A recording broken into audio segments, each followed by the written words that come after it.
இன்றைக்கி கூட என்ன குக் பண்ணுறேன்னு பார்க்கலாமா? இன்றைக்கி இதெல்லாம் வச்சு கொரியன் ஸ்டைலில் சில்லி சீஸ் பன் வாங்க எப்படி செய்கிறதுன்னு பார்க்கலாம். இப்போ அதுக்கு இந்த மாதிரி ஒரு ஜாரில் 2 காஞ்ச மிளகா 6 பல்லு பூண்டு போட்டு நல்லா கிரைண்ட் பண்ணிவிட்டு, இப்போ அது கிரைண்ட் பண்ணதை ஒரு டீஸ்பூன் எடுத்து நார்மல் மைனஸில் மிக்ஸ் பண்ணி வச்சுட்டு, இப்போ நம்ம மீதி இருக்க அரைச்ச சில்லியில் அது கூட லைட்டாக சில்லி பவுடர் ஆட் பண்ணிவிட்டு, அது கூடயே பன்னீரும் சால்ட் ஆட் பண்ணி நல்லா கிரைண்ட் பண்ணி தனியாக எடுத்து வச்சுக்கலாம். இப்போ இந்த மாதிரி ஒரு பேனை நல்லா ஹீட் பண்ணி வச்சுக்கிட்டு, இப்போது பன்னை நான் கட் பண்ணுற மாதிரி கட் பண்ணிக்கோங்க. நான் மினி பன் எடுத்திருக்கேன். நீங்கள் பெருசாக இருக்க பன் கூட எடுத்துக்கலாம். அதுக்கு முன்னாடி கூட நம்ம போட்ட சேனலை சப்ஸ்கிரைப், ஷேர், லைக் பண்ணி சப்போர்ட் பண்ணுங்கள். நிறைய பேர் பார்க்குறீங்க, சப்ஸ்கிரைப் பண்ணி சப்போர்ட் பண்ணுங்கள். இப்போ நம்ம மைனஸ் 1 சைடு அப்ளை பண்ணிக்கலாம்.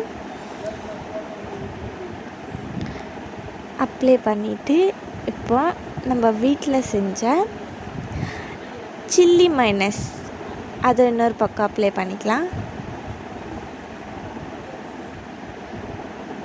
அப்ளை பண்ணிவிட்டு இப்போ இது கூட நம்ம சீஸ் ஸ்டஃப் பண்ணிக்கலாம்.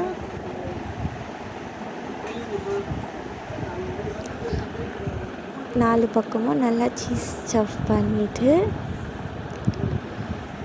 இந்த மாதிரி ஒரு பிளேட்டில் நம்ம வச்சுக்கலாம். இப்போ எல்லாத்தையும் ஸ்டஃப் பண்ணி வச்சு லாஸ்ட்டாக அது மேலே பட்டர் தடவி விட்டுருக்கலாம். விட்டுட்டு இப்போ நம்ம ப்ரீஹீட் பண்ண பேனில் இதை நம்ம உள்ளே செட் பண்ணிடலாம். செட் பண்ணிவிட்டு இப்போ நம்ம இதை க்ளோஸ் பண்ணி ஒரு 2 செகண்ட் அது மெல்ட் ஆனோடனே நம்ம எடுத்துடலாம் சீஸு. இப்போ எடுத்துட்டு இதுக்கு மேலே நான் குக்கும்பர் போட்டுக்கிறேன். இது டேஸ்ட் பண்ணி பாருங்கள், சூப்பராக இருக்கும். நீங்களும் கண்டிப்பாக ட்ரை பண்ணுங்கள். பாய்.